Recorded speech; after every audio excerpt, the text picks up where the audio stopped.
জুলাই গণ অভ্যুত্থানের প্রথম শহীদ শহীদ আবু সাঈদের ছবি সংযুক্ত হচ্ছে এই পাসপোর্টে।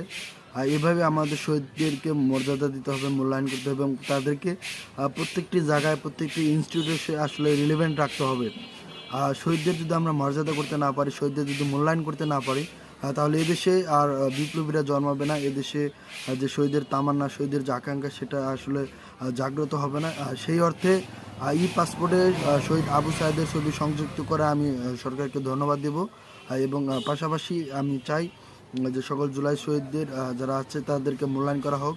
প্রতিটি সেক্টরে, প্রতিটি ইনস্টিটিউশনে প্রত্যেকটি প্রজেক্টে আসলে তাদেরকে মূল্যায়ন করা হোক এবং তাদের স্মৃতিকে ধারণ করেই আগামীর বাংলাদেশ পরিচালিত করা হোক এবং সেই সাথে গণভোট এবং জুলাই সনদ বাস্তবায়ন করে এই সরকারকে জুলাইয়ের পক্ষের শক্তি হিসাবে নজরানা স্থাপন করতে হবে। অন্যথায় এই সরকারের প্রতি যে ক্লেম আছে, এই সরকারের প্রতি যে ব্লেম, তারা জুলাই সনদকে মানে না, গণভোটকে মানে না, এটা আসলে আরও দৃঢ়ভাবে বৃদ্ধি পাবে এবং এই সরকার এই দেশের ছাত্র সমাজ, আপামর লক্ষ কোটি জনতা যারা জুলাই আন্দোলনে অংশগ্রহণ করেছিল তাদের থেকে বিচ্ছিন্ন হয়ে যাবে।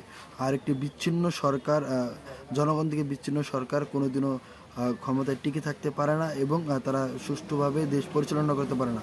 সেই অর্থে আমি বলবো যে যারা জুলাই শহীদ আছে, যারা জুলাই আহত আছে, জুলাই গাজী আছে, যারা জুলাইয়ের অগ্নিগর্ভে নিজের জীবনকে বিলিয়ে দিয়েছে ফ্যাসিস্ট খুনি হাসিনাকে পতন করার লক্ষ্যে, সেই লক্ষ্যে ত্বরান্বিত করেছে, তাদেরকে মূল্যায়ন করা হোক এবং তাদের যে চেতনা, তাদের যে আকাঙ্ক্ষা, সেই আকাঙ্ক্ষাকে বাস্তবায়ন করে আকাঙ্ক্ষার ধাপে পরিচালিত হয়ে আগামী বাংলাদেশ পরিচালিত করা হোক। ইনকিলাব জিন্দাবাদ।